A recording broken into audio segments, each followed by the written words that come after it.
Hello, I'm Radivis, also known as Michael. In this video I'm going to discuss the topic how should we feel about the future. I proposed to a friend of mine, Kenya Sunsu, to make a video about the same topic, and it's quite interesting what she has done with it. You can see her video on YouTube. It has the title Techno Progressive Witcast 21. You can watch her video first or mine, it doesn't really matter. Anyway, I'm going into a quite different direction from her. So let's come to the central question. How should we feel about the future? I do think there is a good answer for this question and I'm going to present it in this video. However, let's start with bad answers. Let's start with how you shouldn't feel about the future. But first, what do I mean with the future? I mean the future as it could be in 10 to 50 years from now. When you think about the future, you probably have different images of the future in your mind. And you will react emotionally to these images depending on what these images contain. So if you have appealing images in your mind of the future, then you will look forward to the future. And if you have bad images of the future in your mind, then you obviously won't like it. If you think the future will be really bad, then you could possibly despair about it. But obviously you shouldn't despair about the future, because that is not productive, it's not helpful, it's just not a constructive state of mind. On the other hand, you also shouldn't have blind faith in the future.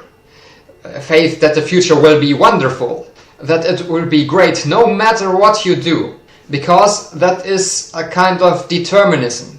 Determinism is the idea that the future is already determined now. Determinism is, however, not a practical philosophy, because the future actually does depend on our actions. If you think the future is already determined no matter what, then you can't make a real difference, because you will simply think that you can't make a real difference. So we already have three failure modes of feeling or thinking about the future. Those are despair, blind positive faith, and determinism. And another failure mode is indifference. Indifference about the future. You simply don't care about the future. And that is a failure mode, because if you're indifferent, you won't do the necessary actions to actually get to a positive future. Finally, one last failure mode is pessimism. If you are pessimistic about the future, you will prepare for a really bad future, and because you prepare for a bad future, it will become more or less of a self-fulfilling prophecy. Just think about it for a minute. If everyone would prepare for a bad future, then nobody would do the necessary actions to move us towards a positive future, so we would get a bad future by default. So you will probably think now that my message is that we should be optimistic or realistic about the future. That's not wrong, but it's a simplification. Let's take a step backwards and think about why we feel about the future in a certain way or another. If we couldn't change the way we feel about the future, then the question how should we feel about the future would make no sense, because we couldn't influence it. But there are certain factors that influence how we think about the future, and we can actually manipulate those factors. What are these factors in general? Well, they are images of the future, scenarios which are presented by others, by different media. For example, by fiction books or non-fiction books, by news reports, by blogs, TV shows, comics, animes, social media, and last but not least, also by people you communicate with. They all can see different images of the future, and depending on these images and what they contain, you will have different reactions to them. For example, if you read a report that the future will probably become really terrible, that millions or even billions will die, then you will be in a very bad mood. On the other end of the spectrum, there are these techno-optimists that say that technology will solve all our problems, that we will make wonderful progress, And if you actually believe that, you will feel really good about the future. In any case, you should be aware that the media you consume and the people you talk with will influence how you will think and feel about the future. It's good to stay balanced about your media consumption, because then your mood will also be balanced, and then you will be in a much better position to be productive and constructive. Now let me answer the question how we should feel about the future. First of all, it is very important that we have hope about the future, that we actually think we can reach a positive future, because otherwise we won't have the motivation to actually work towards a good future. Hope is the absolute basis for everything else, because if hope is lost, everything else is lost. And when everything else breaks away, then hope is the only thing that can save you, that actually keeps you alive. One very fascinating book about this topic is Viktor Frankl's Man's Search for Meaning. That book is about the inmates of concentration camps in the Second World War. The author explains that those who experienced their life as meaningful, even though their situation was horrible, they would actually survive, while the others who have lost meaning and hope, they would simply give up and they would soon die. With this in mind, we absolutely must have hope about the future, because if we will face extreme challenges that are very, very hard, without hope we will simply not have the power to do what we need to do to survive and to reach a better future. Now, how do we stay hopeful about the future? Well, we need positive visions. And these visions also have to be at least somewhat realistic, because otherwise we won't buy it. But you should be careful. You should not buy into visions that promise that their future will be good, even without your input, without your help, without your effort. Why? Well, let's imagine that everyone would think like you think about the future.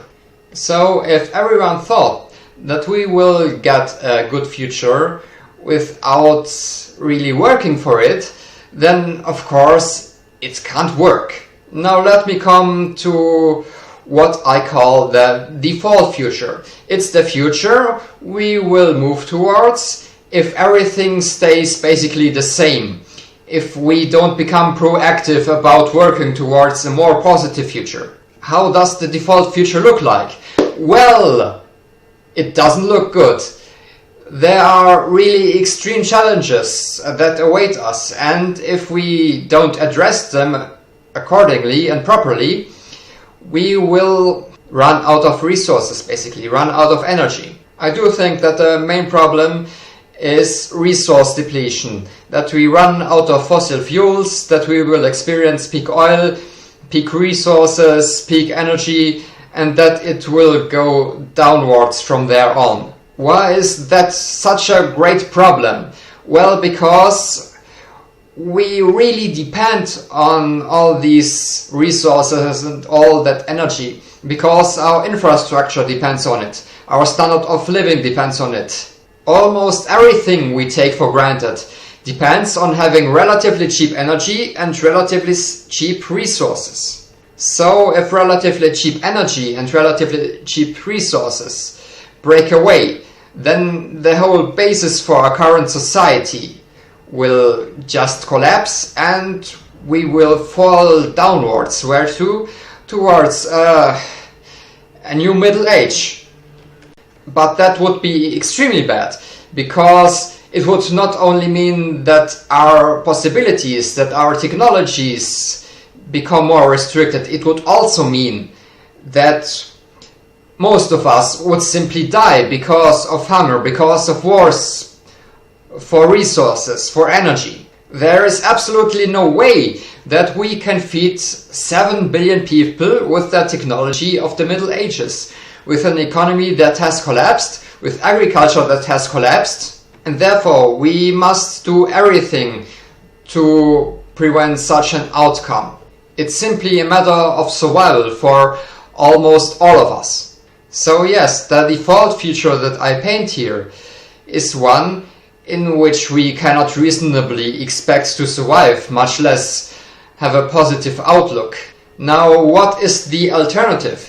The alternative is that what I call the virtuous future. In the virtuous future, we will have addressed all these extreme challenges successfully. I do think that it's quite possible to master these challenges. It will take a lot of technology, but technology alone won't really save us. We must put real effort into reaching the virtuous future, which can be better than even I can imagine, better than anyone can imagine. Well, ideally, the virtuous future can be better than we can imagine. More realistically speaking, the virtuous future is merely good, but that's still much better than collapse and death. What do we have to do to reach a virtuous future? Well, we have to basically embrace new paradigms, become better people, and do the best we can. If we do that, then we have really good chances at reaching a really good future. Otherwise, we won't. Otherwise, we simply will fall into the default future, and then it's all downwards. Let's take a few examples for these new paradigms that could help us reach a virtuous future. One such paradigm is 3D printing or additive manufacturing. The advantage of that is that it takes much less resources to produce something. And if it can be done locally, then also transportation would fall away. It would be very cheap to print out what you actually want. A second paradigm that has actually become rather popular and successful is producing your own energy, local energy, with solar power. Many of these new paradigms are about saving resources and energy, because that's actually what we need to do. A third useful paradigm is sharing, for example car sharing. It would be also good to go vegetarian or vegan, because animal products simply cost too much resources, aside from all the suffering they produce. One last example for saving resources is using virtual worlds and telepresence rather than traveling in the real world. These possibilities will become increasingly realistic and practical as technology progresses, and virtual worlds will become increasingly realistic and able to deliver the same experiences as real-world experiences. But there's much more you can do. For example, if you have some money, you can donate it, but it would be better if you are effective about it.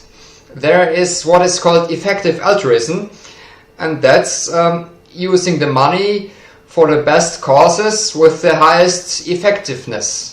And in general, it's a good idea to read more and become proactive about personal development. For example, you can read about positive psychology. It will help you to feel better and become more productive. You can also become more proactive about your own health. You can exercise more. You can maintain a better diet. You can stand more. You can learn about fields like orthomolecular medicine, because conventional medicine is simply not good enough. It's not good enough to keep you healthy over a very long period of time. Last but not least, you can promote and spread important ideas. Some examples for good causes. 1. You could argue for a basic guaranteed income. Why would that be a good idea? Well, technological unemployment is to be expected and to grow a lot in the coming years. So people need an income, and if they can't find work, they still need money to live. Let's not go into the moral or ethical details here. A basic income is simply a necessity to maintain stability of a society when unemployment reaches unprecedented levels. Secondly, you could argue for life extension, for regenerative medicine, for keeping people actually healthier rather than just live relatively long. Aging can be slowed, stopped, and even reversed if we put enough money into it. into the research. And yes, that research is currently underfunded. So financing is really important in that area. Third point, you can argue for a replacement for representative democracy. And the best alternative that I see is what is called liquid democracy. Just look it up. It's very flexible and would be a really good replacement for our current model.